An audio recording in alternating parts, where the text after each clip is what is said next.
hard-won facts. Yeah. Right, and in addressing linguist fears, maybe Kelly, you could say something about that.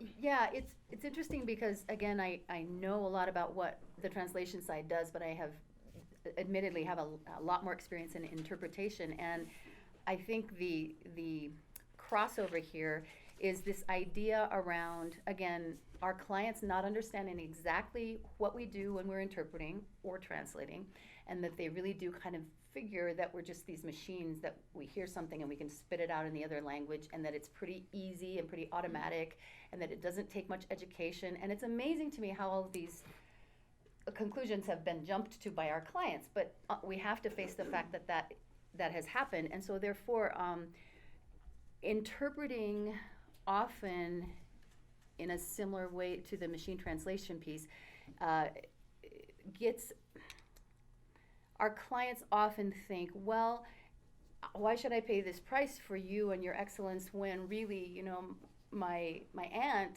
speaks some Spanish and she could do this, or my, you know, or we will bring the child of this mother into a clinic and the child can interpret for the mother in a clinical Right. setting. So we all know these things. I'm speaking to the choir here, but I think the thing that that we need to look at is it's important to have the confidence and the steadfastness and the clarity of the skill set we have as interpreters and translators, and present to our clients that way, so that they don't think that it's just an expensive way of getting the same job done to pay a professional interpreter versus, you know, again, a 6-year-old child of the mother.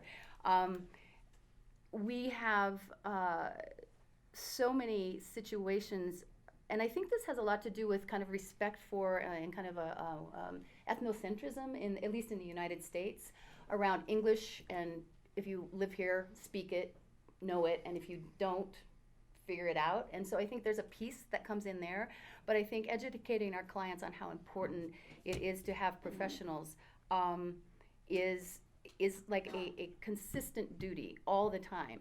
And one of the things that recently we've been able to do in the courts and the certification groups is that we've been able to come together and say, not only is this something that will have legal ramifications if you don't have a professional doing it, but also because it takes training and education and all of these things to hit this certain level of interpretation, and there are many above that, a certain wage goes along with that. And that's not price setting or anything. It's just, this is what, you know, if you have a professional licensed plumber, you're going to pay a certain level of market, you get what you pay for. And so anywhere from that to just having like criteria set on how this role is carried out, we see in the language interpreting world as much as you would do in the translation world. Right. So. Go ahead. Go Deep ahead. breath.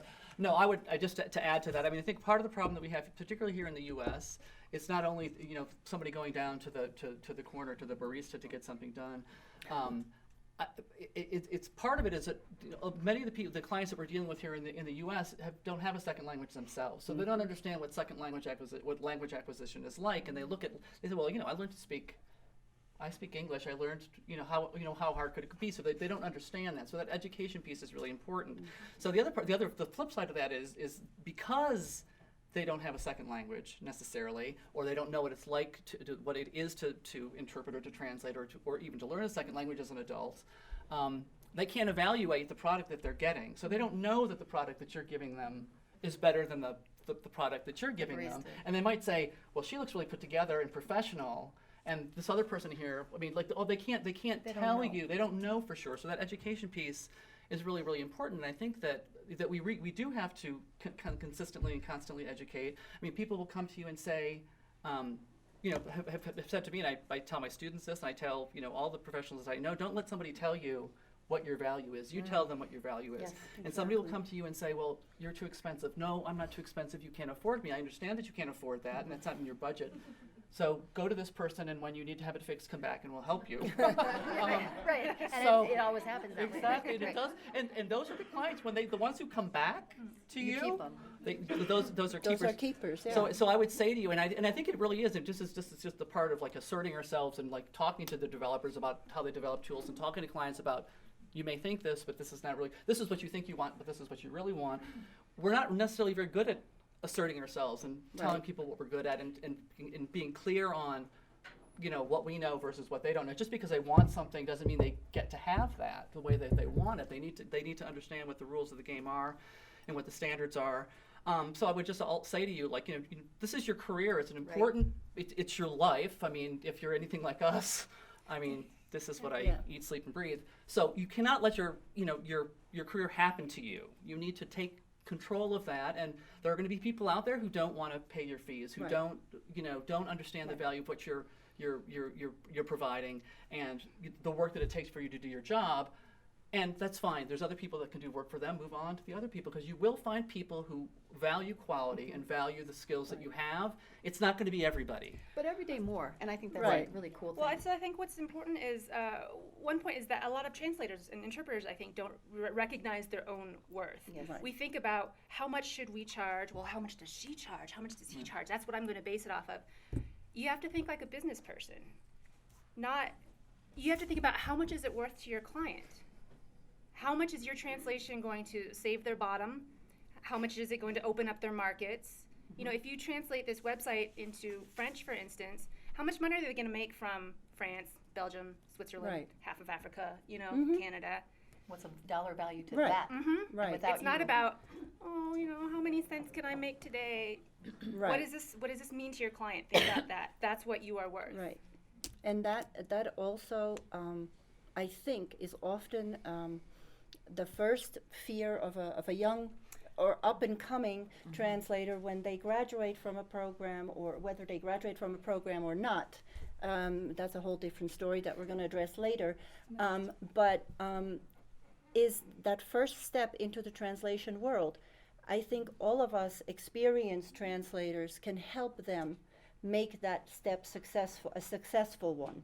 I think we need to extend ourselves and really go into the job fairs, the universities, and help them understand the market that's out there, some of the mechanisms that are out there. So when they come out, they don't, I had a student come up to me.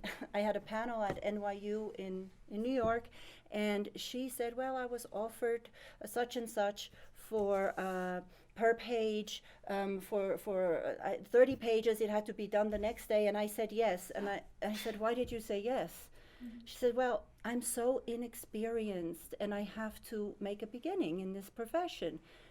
And I said, well, I think you could do it in a different way, because you're not helping yourself, and you're not helping all of us. Because when you start doing those things, you are also undermining the rest of the profession. Whether it's crowdsourcing or doing it for, peanuts, it doesn't matter. But it's not the right approach. So I've started talking to these students, and I think all of us can do that. All of I us. think also in that specific situation, the client doesn't understand that they are paying less than market value for a less than market value product. Right. So they think they are paying a reasonable price and getting a crappy product. And suddenly this is their vision, this is their image of translation. It's an relatively expensive thing, and it's never going to be very good. There you go. So that's not a good way to start. I understand that mentality. I was there once upon a time myself, but there have to be other ways to break into the profession. In fact, this is such a great segue. I was thinking about how when I first started in interpreting, it was very hard as a new interpreter, even out of grad school, to come and have any kind of sense of where to start, how to start, what the parameters were. And frankly, the interpreting world was not very welcoming. And I am so grateful that today, and I teach as an adjunct professor at Community College of Aurora, and we have programs of people coming out, and everyone's pulling them forward and saying, connect with this person, do this, do that, here are the standards, don't take less than this, but don't take this job if you're not ready. And we really are helping one another, and that avoids a lot of these things. Because there's plenty of work for good linguists. There's plenty of work. And so, busting that myth of if I tell them my secrets, then they're going to take all my work, I think is a super huge step forward for all of us. And I want to congratulate us all for moving to a next step there. And I'd just like to support that, because I think, it's you were saying this is something that we all should do. I would take that a step further and say it's our obligation Right. to mentor people that are coming in and to help them, because I have many students that where I teach at the University of Maryland. I have a lot of of people who are working in the market who are coming back to get a credential. And they are just, I mean, I teach a class, it's essentially translation as a business. And they are so grateful for the information that they receive, because in the field nobody wants to talk to them or tell them anything. And if somebody coming into the market to work can't get help from people that are there, what can they do? How are they going to get work otherwise than just to undercut everybody and to try to get in? So it's up to us if we want our profession to be seen as a profession and not as administrative support. It's up to us to make sure that the people that are coming in are qualified and can do the job and are up to the task. So it's and they about can't do outreach. that exactly. So they cannot do that if we don't support them. So we really need to do that. I totally yeah, agree. yeah. How many of you have done the ATA school outreach program? Do you know what that is? How many of you teach?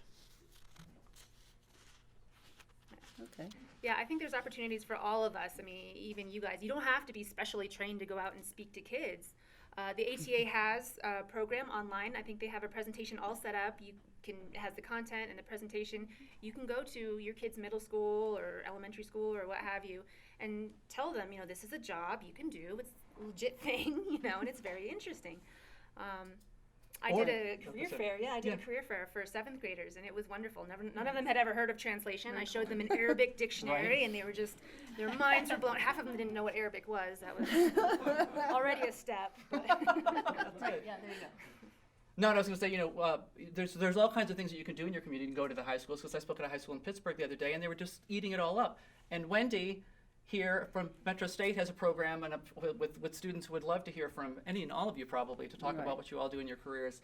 So any opportunity that you get to go and talk to people about what the profession is like and let them know that there is a profession. I mean, one of the bigger problems that we have, I think, in the U.S. is that so many of the languages that we need for work that is being consumed in the U.S. are not languages that are taught in school.